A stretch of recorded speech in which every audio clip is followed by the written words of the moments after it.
Bana, kuelekea kwenye dabi ya Kariakoo, moja kati ya mechi ambayo ni kubwa kweli kweli, mechi ambayo inasubiriwa kwa mkubwa sana. Hii ni mechi nyingine haswa. Hii ni mechi ambayo itapigwa pale kwenye dimba la New Amani Zanzibari, Machi 1 mwaka 2026. Yako mengi ambayo yanasubiriwa kwa mkubwa sana kuelekea kwenye huu mchezo wa dabi ya Kariakoo kati ya wekundu wa Msimbazi Simba Sports Club, mnyama mkali, dhidi ya wananchi Young Africans. Kwa nini hii mechi inasubiriwa kwa mkubwa sana? Ni kutokana na namna ambavyo walisia, namna ambavyo ulivyo pia kwa siku za karibuni. Lakini Young Africans wamesajili vizuri, waboresha pia timu yao kwenye dirisha dogo, lakini pia Simba Sports Club nao pia sio kinyonge, japokuwa wamepitia wakati mgumu kwenye mechi takribani 6 za dabi ya Kariakoo, zote 6 mfululizo wakichezea kichapo dhidi ya wananchi Young Africans. Sasa namna ambavyo Simba walivyo kwa hivi sasa, kuna baadhi ya mashabiki wanaamini kwamba timu yao tayari imejipata kuelekea kwenye dabi hii. Unyonge sasa itakuwa basi. Hapa tunamzungumzia Libase Gueye, bwana mdogo, unamuita Sadio Mane mdogo kutoka Senegal, ambaye kuna kitu kikubwa sana amekiongeza pale mitaa ya Msimbazi. Mashabiki wengi wanaamini kwake hiyo siku kwamba atafanya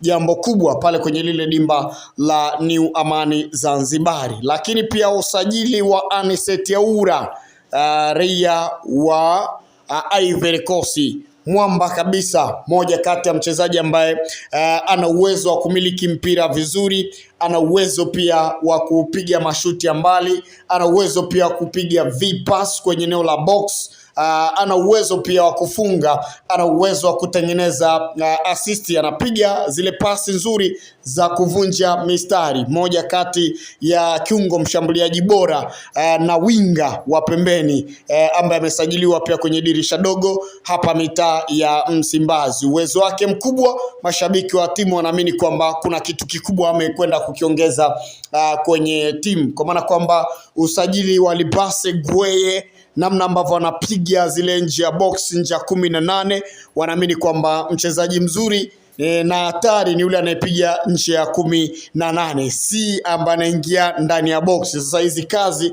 anazifanya Libase Gueye. Sasa wanasimba wanaamini kwamba anaweza kwenda kuwapa furaha, pamoja na Anicet Aura ambao wamesajiliwa kwenye ili dirisha dogo la usajili. Lakini pia kuna kiungo fundi, mzee wa kupiga zile pasi za kuvunja mistari. Huyu si mwingine ambaye wengi wanaamini kwamba ni usajili bora ambaye pia umesajiliwa kwenye kikosi hichi cha wekundu wa Msimbazi Simba, Ino Loemba.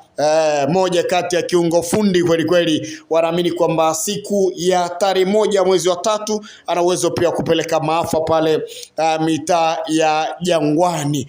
Kwa upande wa wananchi Young Africans, wao wanajiamini kutokana na timu yao namna ambavyo imekuwa bora kwa miaka ya karibuni, lakini pia ongezeko la mchezaji kama Depu, mkali wa nyavu, adui wa makipa, moja kati ya mchezaji ambaye amekuwa bora kweli kweli, amekuwa akiwapa mateso makali magoli kipa kutokana na namna ambavyo amekuwa na consistency ya kufunga mabao, lakini pia amekuwa akitoa mateso makali kwa upande wa mabeki wakati. Sasa je, kuelekea kwenye dabi ya Kariakoo itakuwaje? Wananchi Young Africans wana matumaini naye makubwa haswa, lakini pia Alan Okello, moja kati ya fundi ambaye alishashine sana kwenye timu ya taifa ya Uganda The Crane, lakini pia kwenye kikosi kile cha Vipers ya pale nchini Uganda. Sasa wananchi Young Africans wakamshusha hapa kwenye ardhi ya Tanzania kwenye dabi ya Kariakoo, na pia anasubiriwa kwa hamu kubwa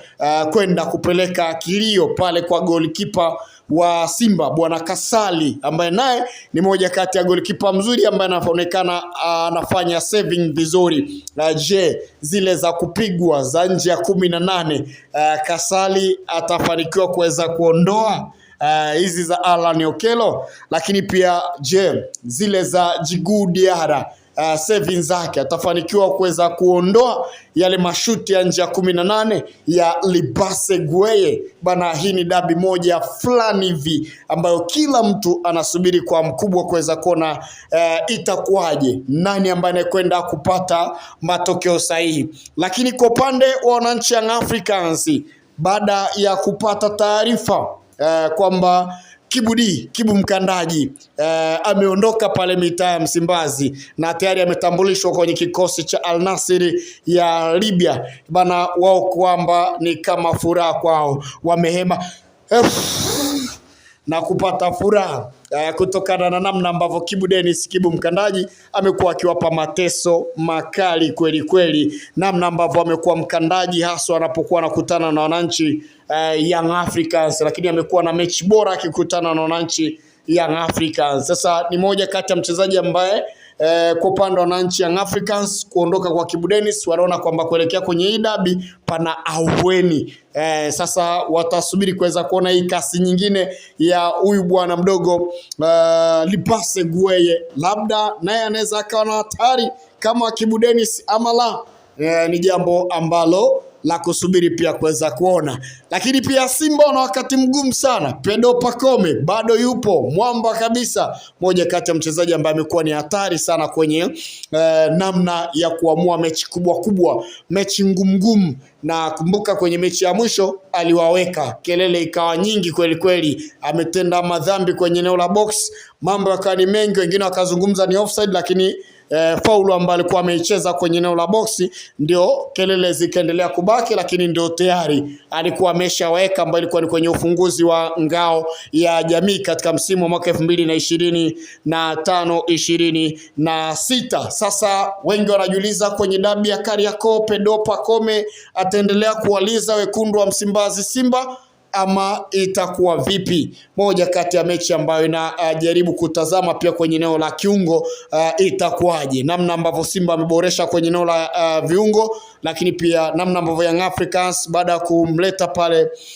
Damaro, Mohamed Damaro kwenye eneo la kiungo ambapo amekuwa na kiwango ambacho ni bora. Je, inakwenda kuwa ni kiungo cha namna gani hapa kwenye eneo la katikati? Moja kati ya dabi ambayo inasubiriwa kwa udi na uvumba bana. Mimi ni Eric Keman, kikubwa ni kuhakikisha kwamba una subscribe channel yetu, endelea kubaki nasi.